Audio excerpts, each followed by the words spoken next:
A paz do Senhor Jesus. Não farás para ti imagem de escultura. A devoção e a reverência ao único e verdadeiro Deus. Esse é o título da lição de número 3, na nossa revista Betel Dominical, que estamos estudando agora no último trimestre de 2024, que está falando sobre os 10 mandamentos.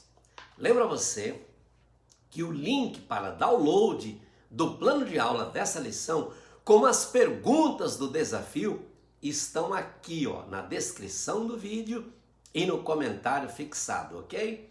Convido você agora para o nosso plano de aula. Vamos lá. Verdade central da lição.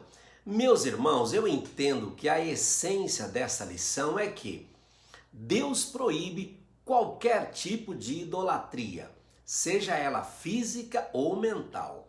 Ao entregar os 10 mandamentos, Deus deixou bem claro que o seu povo não deve adorar nada além do único e verdadeiro Deus. A gente viu isso lá na lição passada. Vimos lá que o primeiro mandamento Deus falou: não terás outros deuses diante de mim.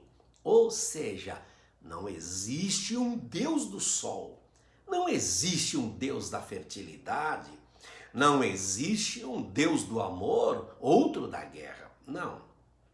Não existe nenhum outro Deus além do Deus que fez a aliança com Abraão e livrou os filhos de Israel do Egito.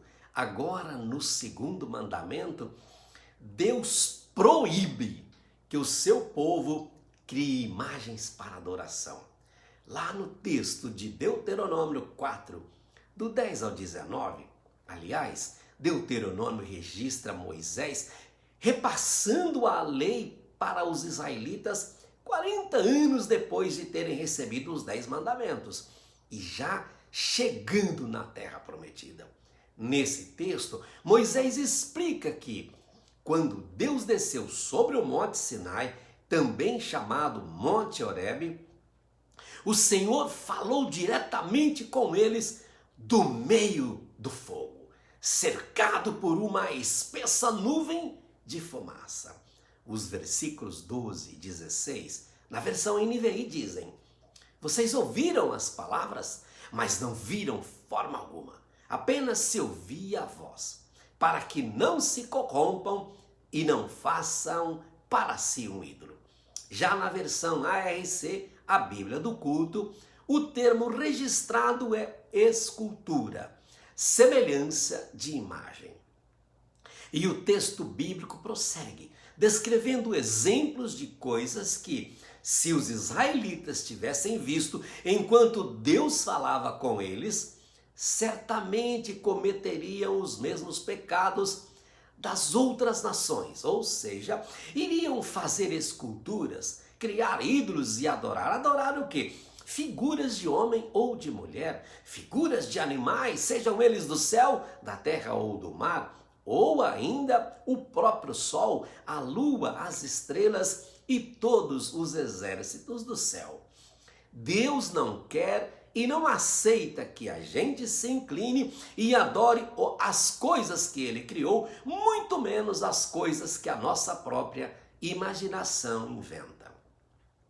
Qualquer tentativa de representar Deus por meio de imagens, esculturas, coisas e até mesmo lugares é uma limitação à infinitude e onipresença de Deus. Principais ensinamentos da lição. Meus queridos irmãos, eu destaco os seguintes pontos. Primeiro, a idolatria nos afasta de Deus. Mas por que isso acontece? Alguém pode perguntar: por que eu não posso adorar a Deus e também ter um altar na minha casa? Por que eu não posso carregar comigo uma imagem que representa a minha devoção?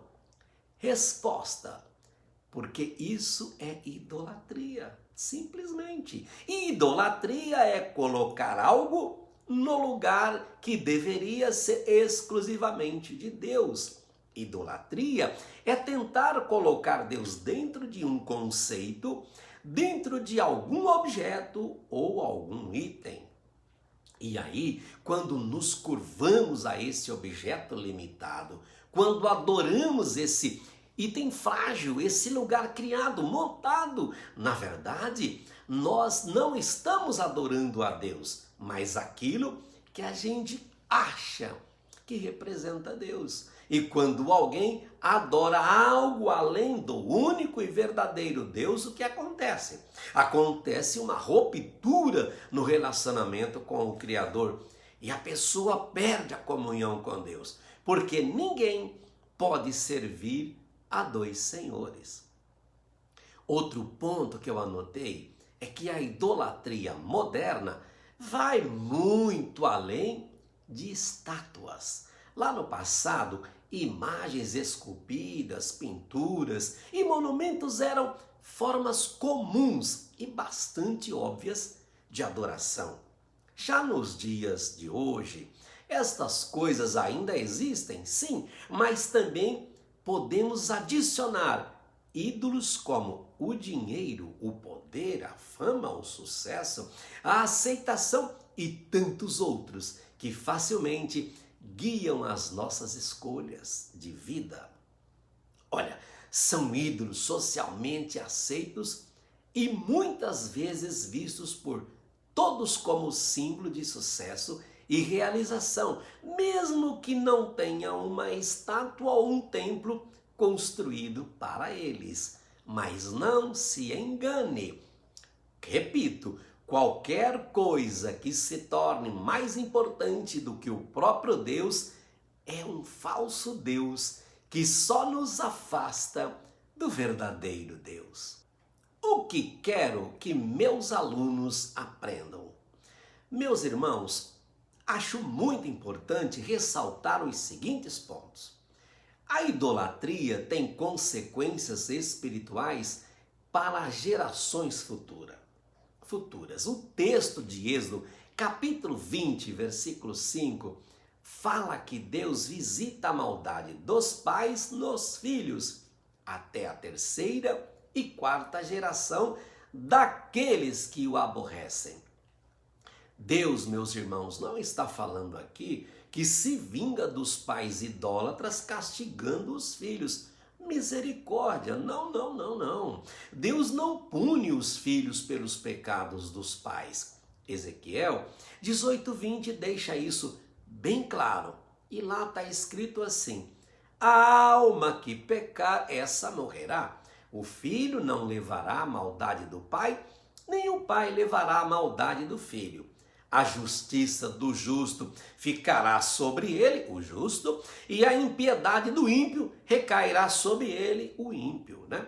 O que acontece é que tanto os pais vivem na idolatria porque escolheram, quanto aqueles que fazem por descuido, por falta de atenção às instruções dadas por Deus. Estão afastados de Deus, como vimos agora há pouco. E olha, meus irmãos, eles estão afastados mesmo que estejam frequentando a igreja, mesmo que sejam líderes. Preste bem atenção nisso, hein? Leiam o que Jesus disse lá em Mateus 7, 21 a 23. A forma que os pais agem e pensam diante das situações da vida influenciam diretamente o desenvolvimento dos filhos e a forma como eles enxergam e lidam com as questões da própria vida.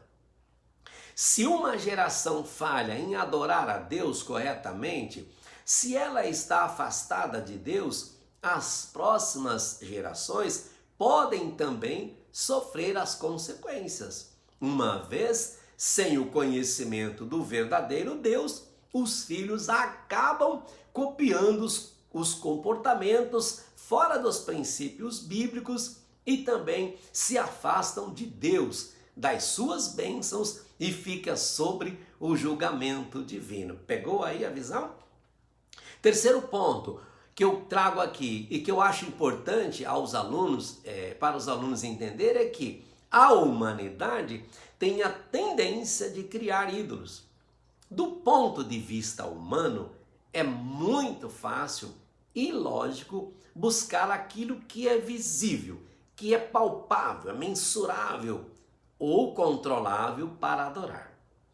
Por isso, a história da humanidade mostra a existência de tantos artefatos, tantas esculturas, tantos objetos considerados sagrados e tantas imagens criadas por nós.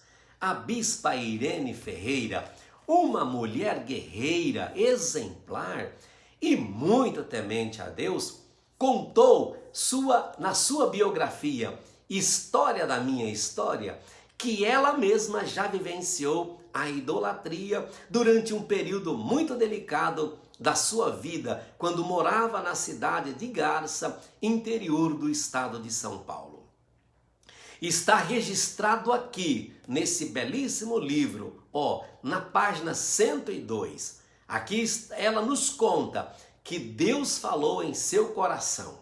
Abre aspas. Isso que você está fazendo é idolatria. Não faça isso. Fecha aspas. E no mesmo instante, ela abriu mão daquele item que antes idolatrava e mudou totalmente de atitude. Bispa Irene, nosso muito obrigado por ter contado a sua história aqui nesse livro. Obrigado por não ter escondido as dificuldades que a senhora viveu. São relatos como esses que nos fortalecem, porque mostram a verdade, mostram que às vezes podemos até vacilar, mas também mostra que o Senhor está sempre de braços estendidos para nos ajudar. E eu aproveito esse momento e vou pedir licença a vocês, meus pares, autoridades espirituais do nosso ministério, homens e mulheres de Deus que amam a EBD e que utiliza a ferramenta Desafio da Lição. Peço a vocês licença para citar como exemplo a bispa Irene Ferreira, essa incrível e humilde mulher, uma singular pessoa apaixonada pela escola bíblica dominical e pelas coisas de Deus. Além de ela assistir os vídeos que nós produzimos, a bispa Irene, com toda a humildade que lhe é peculiar, sempre curte, comenta e compartilha. Olha, bispa, nosso muito obrigado. É uma honra e um privilégio contar com o vosso apoio, o vosso carinho e as vossas orações. Agora, voltando ao ponto, em o que eu quero que os alunos aprendam, eu encerro esse ponto dizendo que a mensagem que eu gostaria de deixar para vocês aqui é que não podemos ignorar a nossa característica humana e reconhecer que a inclinação para a idolatria é real, mas também precisamos combater esse defeito da carne. E para isso contamos com a ajuda do glorioso Espírito Santo. Pontos para refletir e debater em sala.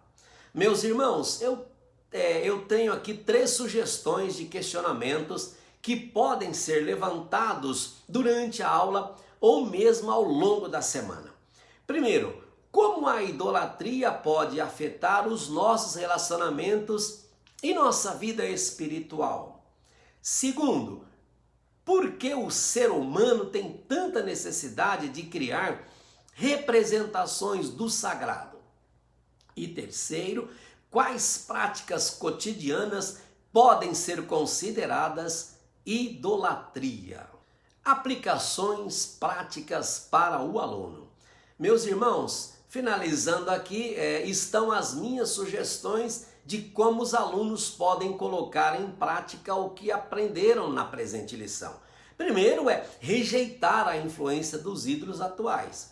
Segundo, cultivar a fé no Deus invisível e transmitir as verdades do Deus verdadeiro para as próximas gerações. Bem, meus queridos irmãos e amigos, chegamos ao final de mais um vídeo. Então baixe agora o PDF do plano de aula com as perguntas do desafio da lição número 3. Lembrando mais uma vez que os links dos arquivos do professor e do aluno estão aqui na descrição do vídeo e também no comentário fixado. Olha, muito obrigado por ficar conosco até o final, muito obrigado por se inscrever em nosso canal, curtir, comentar, compartilhar e ajudar a levar essa ferramenta para o maior número de professores e alunos do Brasil e fora do Brasil, ok? Olha, Deus te abençoe, uma boa e excelente aula e até o próximo desafio da lição.